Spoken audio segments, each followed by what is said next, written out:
Item ಯಾವುದೇ ಇರಲಿ try ಮಾಡಿ ಆಚಿ ಚಿಕನ್ ಮಸಾಲಾ.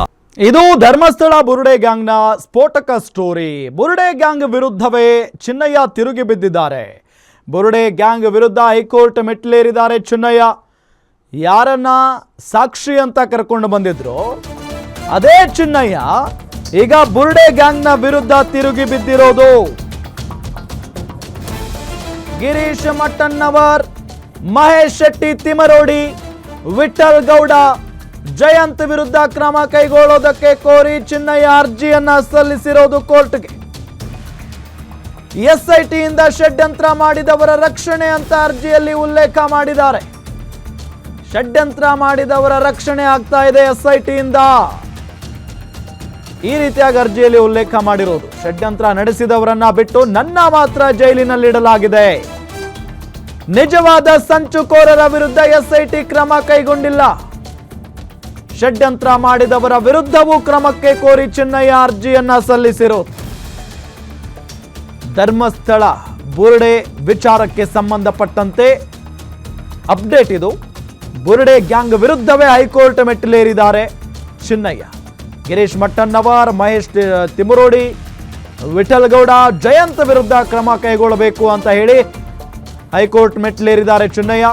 ಎಸ್ಐಟಿಯಿಂದ ಷಡ್ಯಂತ್ರ ಮಾಡಿದವರ ರಕ್ಷಣೆ ಅಂತ ಅರ್ಜಿಯಲ್ಲಿ ಉಲ್ಲೇಖ ಮಾಡಿದ್ದಾರೆ. ಷಡ್ಯಂತ್ರ ನಡೆಸಿದವರನ್ನ ಬಿಟ್ಟು ನನ್ನ ಮಾತ್ರ ಜೈಲಲ್ಲಿ ಹಾಕಲಾಗಿದೆ. ನಿಜವಾದ ಸಂಚುಕೋರರ ವಿರುದ್ಧ ಎಸ್ಐಟಿ ಯಾಕೆ ಕ್ರಮ ಕೈಗೊಂಡಿಲ್ಲ? ಷಡ್ಯಂತ್ರ ಮಾಡಿದವರ ವಿರುದ್ಧವೂ ಕ್ರಮಕ್ಕೆ ಕೋರಿ ಚಿನ್ನಯ್ಯ ಅರ್ಜಿಯನ್ನ ಸಲ್ಲಿಸಿದ್ದಾರೆ. ಧರ್ಮಸ್ಥಳ ಬುರುಡೆ ಕತೆ ಏನಾಯ್ತು ಅಂತ ಹೇಳಿ ಸಾಕಷ್ಟು ಜನ ಪ್ರಶ್ನೆ ಮಾಡ್ತಾ ಇದ್ರು. ಅದರಲ್ಲೂ ಕೆಲವೊಂದಿಷ್ಟು ಜನ ಅಂತೂ ಮರ್ತೇ ಬಿಟ್ಟಿದ್ರು. ಇದೆಲ್ಲ ದೊಡ್ಡ ಮಟ್ಟದ ಷಡ್ಯಂತ್ರ, ಬುರುಡೆ ಗ್ಯಾಂಗ್ನವ್ರು ಈ ರೀತಿಯಾಗೆಲ್ಲ ಸೃಷ್ಟಿ ಮಾಡ್ತಾ ಇದ್ದಾರೆ, ಎಲ್ಲ ಆಗೋಯ್ತು. ಇದೆಲ್ಲದರ ನಡುವೆ ಸಾಕ್ಷಿ ಹೇಳಬೇಕು ಅಂತ ಒಬ್ಬನ್ನ ಕರ್ಕೊಂಡು ಬಂದಿದ್ರಲ್ಲ ಚಿನ್ನಯ್ಯನನ್ನು, ಮುಸುಕುದಾರಿ ಅಂತೆಲ್ಲ ಕರೀತಾ ಇದ್ವಿ ಮುಂಚೆ. ಅದಾದ ನಂತರ ಆತನ ಮುಸುಕುವನ್ನ ಕಿತ್ತು ಬಿಸಾಕ್ಲಾಯಿತು. ಈಗ ಆತ ಜೈಲಲ್ಲಿದ್ದಾನೆ. ಸಂಚು ಮಾಡಿದವರನ್ನ ಬಿಟ್ಟು ನನ್ನನ್ನ ಮಾತ್ರ ಜೈಲಲ್ಲಿ ಹಾಕಿದ್ದಾರೆ. ಹೈಕೋರ್ಟ್ಗೆ ಹೋಗಿರೋದು ಈಗ ಆತ. ಎಸ್ಐಟಿ ಸಲ್ಲಿಸಿರೋ ವರದಿಯಲ್ಲಿ ಷಡ್ಯಂತ್ರದ ಸಂಪೂರ್ಣ ಮಾಹಿತಿ ಇದೆ. ಆದರೂ ಎಸ್ಐಟಿ ಷಡ್ಯಂತ್ರ ನಡೆಸಿದವರ ವಿರುದ್ಧ ಕ್ರಮ ಕೈಗೊಂಡಿಲ್ಲ. ಷಡ್ಯಂತ್ರಗಾರರು ಬೆದರಿಕೆ ಹಾಕಿದ್ದನ್ನ ತನಿಖಾಧಿಕಾರಿ ಮುಂದೆ ಹೇಳಿದರೂ ಪರಿಗಣಿಸಿಲ್ಲ. ಎಸ್ಐಟಿ ಅಧಿಕಾರಿಗಳ ವಿರುದ್ಧ ಇತರೆ 5 ಆರೋಪಿಗಳ ಬಗ್ಗೆ ಉಲ್ಲೇಖಿಸಲಾಗಿದೆ. ಆದ್ರೂ ಆ 5 ಆರೋಪಿಗಳ ವಿರುದ್ಧ ಎಸ್ಐಟಿ ಅಧಿಕಾರಿಗಳು ಕ್ರಮ ಕೈಗೊಂಡಿಲ್ಲ. 2025 ಡಿಸೆಂಬರ್ 18ರಂದು ಷಡ್ಯಂತ್ರ ಮಾಡಿದವರ ವಿರುದ್ಧ ಚಿನ್ನಯ್ಯ ದೂರನ್ನ ಕೊಟ್ಟಿದ್ದ. ಚಿನ್ನಯ್ಯ ನೀಡಿದ್ದ ದೂರನ್ನ ಗಂಭೀರವಾಗಿ ಪರಿಗಣಿಸದ ಎಸ್ಐಟಿ. ಚಿನ್ನಯ್ಯ ದೂರನ್ನ ಕೊಟ್ಟಿದ್ರಲ್ಲ, ಅದನ್ನ ಗಂಭೀರವಾಗಿ ಪರಿಗಣಿಸಿಲ್ಲ ಎಸ್ಐಟಿ ಅವರು. ಮಟ್ಟಣ್ಣವರ್, ತಿಮರೋಡಿ, ವಿಠಲ್ ಗೌಡ, ಜಯಂತ್, ಸಮೀರ್ ವಿರುದ್ಧ ಚಿನ್ನಯ್ಯ ದೂರು ಕೊಟ್ಟಿದ್ದ. ಗಿರೀಶ್ ಮಟ್ಟಣ್ಣವರ್ ಚಿನ್ನಯ್ಯಗೆ ಹೆದರಿಸಿ 30ರಿಂದ 35 ವಿಡಿಯೋ ಮಾಡಿಸಿದ್ದಾಗಿ ಉಲ್ಲೇಖ ಮಾಡಿದ್ದಾರೆ ಈ ಅರ್ಜಿಯಲ್ಲಿ. ಗಿರೀಶ್ ಮಟ್ಟಣ್ಣವರ್ ಚಿನ್ನಯ್ಯಗೆ ಹೆದರಿಸಿ 30ರಿಂದ 35 ವಿಡಿಯೋ ಮಾಡಿಸಿದ್ದಾಗಿ ಉಲ್ಲೇಖ ಮಾಡಿರೋದು. ಏನೇನು ನಡೀತಾ ಇದೆ ನೋಡಿ ಈ ಪ್ರಕರಣದಲ್ಲಿ. ನಾನೇ ಸಾಕ್ಷಿ ಹೇಳ್ತೀನಿ, ನನಗೆಲ್ಲ ಗೊತ್ತು, ನಾನಲ್ಲಿ ಕೆಲಸ ಮಾಡ್ಕೊಂಡಿದ್ದೆ ಚಿಕ್ಕ ವಯಸ್ಸಿನಲ್ಲಿ, ಎಲ್ಲ ಕತೆ ಈತನೇ ಹೇಳಿದ್ದ ಚಿನ್ನಯ್ಯ. ಮುಸುಕಾಕೊಂಡು ಬಂದು ಓ ಹಿಂಗೂ ಇರಬಹುದು, ಆತನಿಗೆಲ್ಲ ಗೊತ್ತಿದೆಯೇನೋ ಅಂತ ಹೇಳಿ ಜನ ಕೂಡ ನಂಬಿಬಿಟ್ಟಿದ್ರು ಆತನನ್ನ. ಅದಾದ ನಂತರ ಕೆಲವೇ ದಿನಗಳಲ್ಲಿ ಅಲ್ಲಿ ಏನೂ ಸಿಗಲಿಲ್ಲ, ಯಾವ ಅಸ್ಥಿ ಪಂಜರನೂ ಸಿಗಲಿಲ್ಲ, ಏನೂ ಸಿಗಲಿಲ್ಲ. ಅಲ್ಲಿಗೆ ಇವರ ನಾಟಕ ಬಯಲಾಗೋದಕ್ಕೆ ಶುರುವಾಗುತ್ತೆ. ಚಿನ್ನಯ್ಯ ಒಪ್ಕೊಳ್ಳೋದಕ್ಕೆ ಶುರು ಮಾಡ್ತಾನೆ. ನನಗೇನು ಗೊತ್ತಿಲ್ಲ, ಈ ಬುರುಡೆ ಗ್ಯಾಂಗ್ ನನ್ನನ್ನ ಕರ್ಕೊಂಡು ಬಂತು, ಹಣದ ಆಮಿಷವನ್ನ ಒಡ್ತು. ಆತ ಒಂದೊಂದೇ ಬಾಯಿ ಬಿಡೋದಕ್ಕೆ ಶುರು ಮಾಡ್ತಾನೆ. ಈಗ ನೋಡಿದ್ರೆ ಜೈಲಲ್ಲಿದ್ದಾನಲ್ಲ, ಹಂಗಾಗಿ ನನಗೆ ಮಾತ್ರ ಯಾಕೆ ಶಿಕ್ಷೆ? ಇದರ ರೂವಾರಿಗಳೇ ಬೇರೆ ಇದ್ದಾರೆ, ಮಾಸ್ಟರ್ ಮೈಂಡ್ಗಳೇ ಬೇರೆ ಇದ್ದಾರೆ, ಅವರ ವಿರುದ್ಧ ಯಾಕೆ ಕ್ರಮ ತೆಗೆದುಕೊಳ್ತಾ ಇಲ್ಲ ನೀವು ಅನ್ನೋದು ಈ ಚಿನ್ನಯ್ಯನ ಪ್ರಶ್ನೆ. ಧರ್ಮಸ್ಥಳ ಬುರುಡೆ ಪ್ರಕರಣದಲ್ಲಿ ನಟ ಪ್ರಕಾಶ್ ರಾಜ್ ಪಾತ್ರ ಇದೆಯಾ? ಧರ್ಮಸ್ಥಳದ ಹೆಸರು ಹಾಳು ಮಾಡೋದಕ್ಕೆ ಕುಮ್ಮಕ್ಕು ನೀಡಿದ್ರ ಪ್ರಕಾಶ್ ರಾಜ್? ಪ್ರಕಾಶ್ ರಾಜ್ ಬಗ್ಗೆಯೂ ಉಲ್ಲೇಖ ಮಾಡಿದ್ದಾರೆ ಚಿನ್ನಯ್ಯ. ಬಹಳ ಜನ ಅವರನ್ನ ಪ್ರಕಾಶ್ ರೈ ಅಂತ ಕರೀತಾರೆ. ಎಲ್ಲ ಭಾಷೆಗಳಲ್ಲೂ ಕೂಡ ಅವರು ಬಹಳ ಅದ್ಭುತವಾದಂತ ನಟ. ಬಟ್ ಅವರ ಹೆಸರು ಈ ಧರ್ಮಸ್ಥಳ ಬುರುಡೆ ಪ್ರಕರಣದಲ್ಲೂ ಕೂಡ ಈಗ ಕೇಳಿ ಬರ್ತಾ ಇದೆ.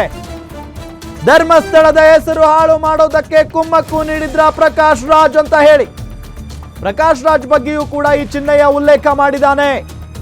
ಮಟ್ಟಣ್ಣವರು ಹೇಳಿದಂತೆ ಪೊಲೀಸರ ಮುಂದೆ ಹೇಳುವಂತೆ ಹೇಳಿದ್ದ ಈ ಪ್ರಕಾಶ್ ರಾಜ್, ನಟ ಪ್ರಕಾಶ್ ರಾಜ್ ಅವರು ಮಟ್ಟಣ್ಣವರು ಹೇಳಿದಂತೆ ಪೊಲೀಸರ ಮುಂದೆ ಹೇಳು ನೀನು ಅಂತ ಚಿನ್ನಯ್ಯನಿಗೆ ಹೇಳಿದ್ರಂತೆ. ಕೇರಳ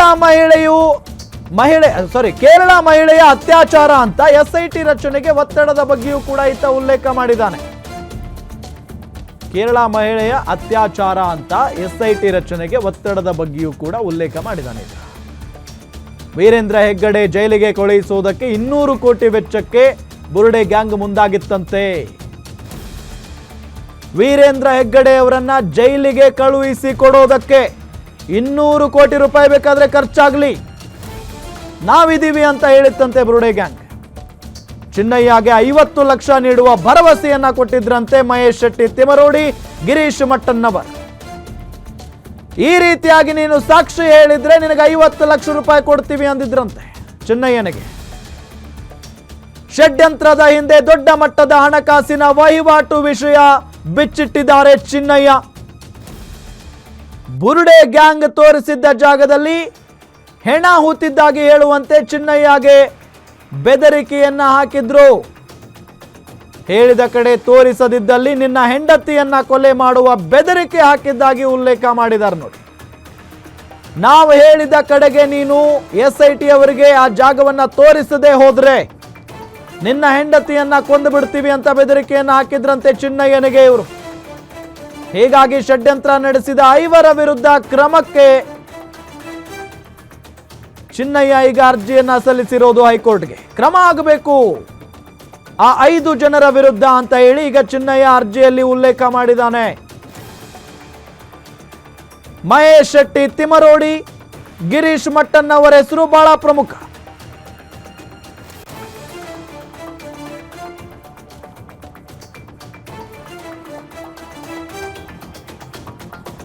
ಇದೇ ವಿಚಾರಕ್ಕೆ ಸಂಬಂಧಪಟ್ಟಂತೆ ಡೀಟೇಲ್ಸ್ ಕೊಡ್ತಾರೆ ನಮ್ಮ ಕ್ರೈಮ್ ಬ್ಯೂರೋ ಹೆಡ್ ಮಂಜುನಾಥ್, ನೇರ ಸಂಪರ್ಕದಲ್ಲಿ ಜಾಯ್ನ್ ಆಗಿದ್ದಾರೆ. ಮಂಜುನಾಥ್, ಈ ಧರ್ಮಸ್ಥಳ ಬುರುಡೆ ಪ್ರಕರಣ ಅಲ್ಪ ಮಟ್ಟಿಗೆ ಸೈಡ್ ಲೈನ್ ಆಗಿದೆ ಅನ್ಕೊಳ್ಳೋ ಅಷ್ಟರಲ್ಲಿ ಈಗ ದೊಡ್ಡ ಮಟ್ಟದಲ್ಲಿ ಮುನ್ನೆಲೆಗೆ ಬಂದಿದೆ. ಅದರಲ್ಲೂ ಪ್ರಕಾಶ್ ರೈ ಅವರ ಹೆಸರು ಕೂಡ ಇಲ್ಲಿ ತಳಕಾಕೊಂಡಿರೋದು. ಪ್ರಕಾಶ್ ರೈ ಅವರಿಗೂ ಈ ಪ್ರಕರಣಕ್ಕೂ ಏನ್ ಸಂಬಂಧ? ಜೊತೆಗೆ 200 ಕೋಟಿ ರೂಪಾಯಿ ವಿಚಾರವೂ ಕೂಡ ಮುನ್ನೆಲೆಗೆ ಬಂದಿದೆ. ಡೀಟೇಲ್ಸ್ ಕೊಡ್ತಾ ಹೋಗೋದಾದ್ರೆ ಇಲ್ಲಿ ಬುರುಡೆ ಪ್ರಕರಣ ಅಂದ್ರೆ ಧರ್ಮಸ್ಥಳದಲ್ಲಿ ಸಾಕಷ್ಟು ಮಹಿಳೆಯರನ್ನ ಅತ್ಯಾಚಾರ ಮಾಡಲಾಗಿದೆ, ಅವರನ್ನ ಊತಿಸಲಾಗಿದೆ ಅಂತಕ್ಕಂತ ಒಂದು ಆರೋಪವನ್ನ ಈ ಒಂದು ಚಿನ್ನಯ್ಯ ಮೊದಲಿಗೆ ಏನು ಧರ್ಮಸ್ಥಳ ಪೊಲೀಸ್ ಠಾಣೆಗೆ ಹಾಜರಾಗಿ ದೂರನ್ನ ಸಹ ಕೊಟ್ಟಿದ್ದ.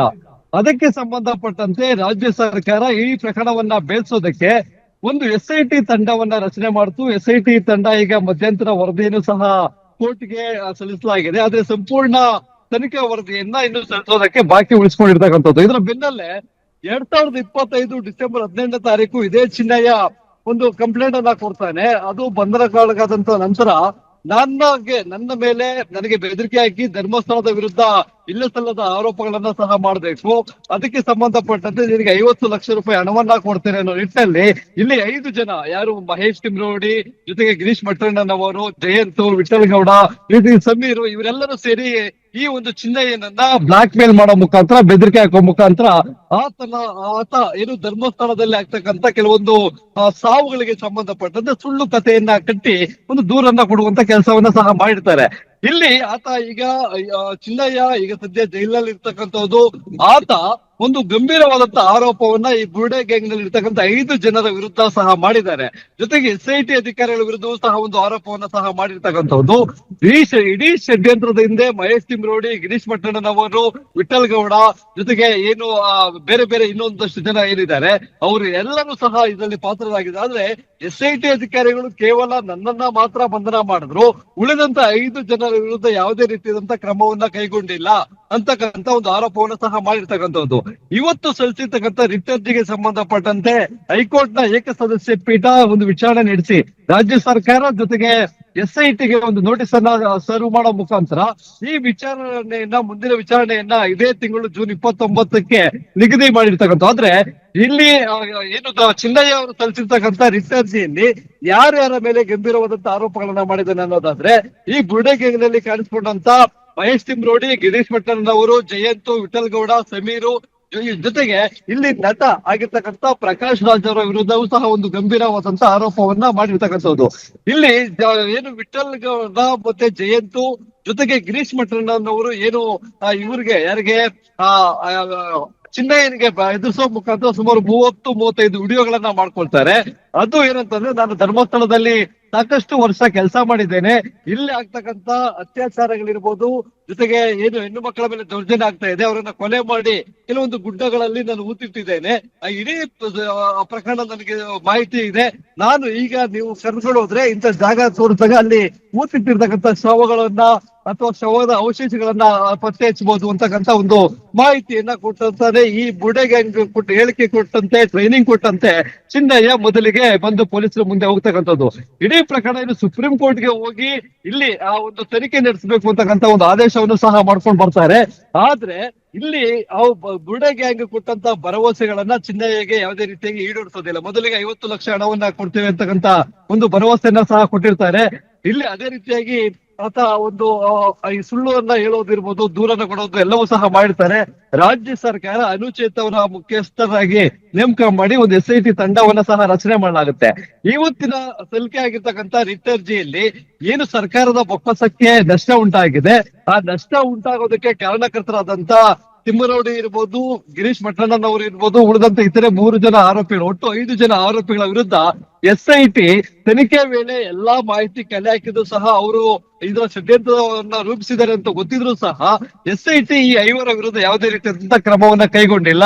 ಕೇವಲ ನನ್ನನ್ನ ಮಾತ್ರ ಬಂಧಿಸಲಾಗಿದೆ, ನನ್ನ ವಿರುದ್ಧ ಮಾತ್ರ ಕ್ರಮವನ್ನ ಕೈಗೊಳ್ಳಲಾಗಿದೆ ಅಂತಕ್ಕಂಥ ಒಂದು ಆರೋಪವನ್ನ ಸಹ ಮಾಡಿರ್ತಕ್ಕಂಥದ್ದು.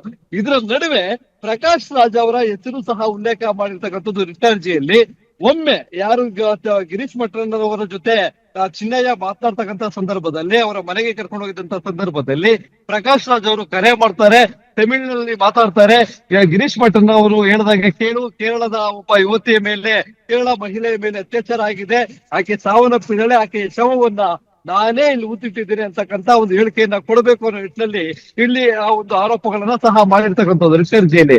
ಸದ್ಯ ಏನು ಇಲ್ಲಿ ವೀರೇಂದ್ರ ಹೆಗಡೆ ಅವರಿಗೆ ಸಂಬಂಧಪಟ್ಟಂತೆ ಏನು ಒಂದು ದೂರನ್ನ ದಾಖಲು ಮಾಡಬೇಕು, ಅವರನ್ನ ಜೈಲಿಗೆ ಕಳ್ಸಿಕೊಡ್ಬೇಕು ಅನ್ನೋ ನಿಟ್ಟಿನಲ್ಲಿ ಒಂದು 200 ಕೋಟಿ ರೂಪಾಯಿ ಹಣ ವ್ಯವಹಾರ ಇಲ್ಲಿ ಸಹ ಆಗಿದೆ.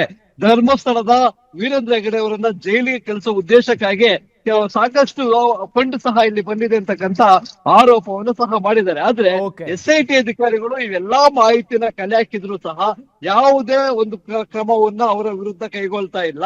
ಇಲ್ಲಿ SIT ಅಧಿಕಾರಿಗಳ ವಿರುದ್ಧ ಗಂಭೀರ ಆರೋಪವನ್ನು ಸಹ ಮಾಡಿರ್ತಕ್ಕಂಥದ್ದು. ಹೀಗಾಗಿ ಬಾಕಿ ಇರ್ತಕ್ಕಂತ ಒಂದು ತನಿಖೆ ವರದಿಯನ್ನ ಸಲ್ಲಿಸುವ ಮುಂಚಿತವಾಗಿ SITಗೆ ಮತ್ತೆ ರಾಜ್ಯ ಸರ್ಕಾರಕ್ಕೆ ಈ 5 ವಿರುದ್ಧ ಕ್ರಮ ಕೈಗೊಳ್ಳಬೇಕು ಅಂತಕ್ಕಂಥ ನಿಟ್ಟಿನಲ್ಲಿ SITಗೆ ನಿದರ್ಶನ ಕೊಡಬೇಕು ಹೈಕೋರ್ಟ್ ಅನ್ನೋದು ಈ ಒಂದು ರಿಟ್ ಅರ್ಜಿಯಲ್ಲಿ ಮಾಡ್ಕೊಂಡಿರ್ತಕ್ಕಂಥ ಮನವಿ. ಮುಂದಿನ ವಿಚಾರಣೆಗೆ ಸಂದರ್ಭದಲ್ಲಿ SIT ಮತ್ತೆ ಸರ್ಕಾರಕ್ಕೆ ಏನು ನೋಟಿಸ್ ಮಾಡಲಾಗಿದೆ, ಅವರು ಏನು ಸರ್ಕಾರದ ಪರವಾಗಿ ಹಾಜರಾಗ್ತಕ್ಕಂಥ SPP ಇರ್ಬೋದು ಅಥವಾ ಅಡ್ವೊಕೇಟ್ ಜನರಲ್ ಏನಿದ್ದಾರೆ, ಅವರು ಯಾವ ರೀತಿಯಾದಂತ ಉತ್ತರವನ್ನ ಕೊಡ್ತಾರೆ, ಮುಂದೆ ಈ ಒಂದು ಆರೋಪ ರಿಟ್ ಅರ್ಜಿಗೆ ಸಂಬಂಧಪಟ್ಟಂತೆ ಯಾವ ತಿರುವು ತೆಗೆದುಕೊಳ್ಳುತ್ತೆ ಅನ್ನೋದನ್ನ ನೋಡ್ಬೇಕಾಗುತ್ತೆ. ರಾಮ್, ಥ್ಯಾಂಕ್ ಯು ತಮ್ಮೆಲ್ಲ ಮಾಹಿತಿಗಾಗಿ.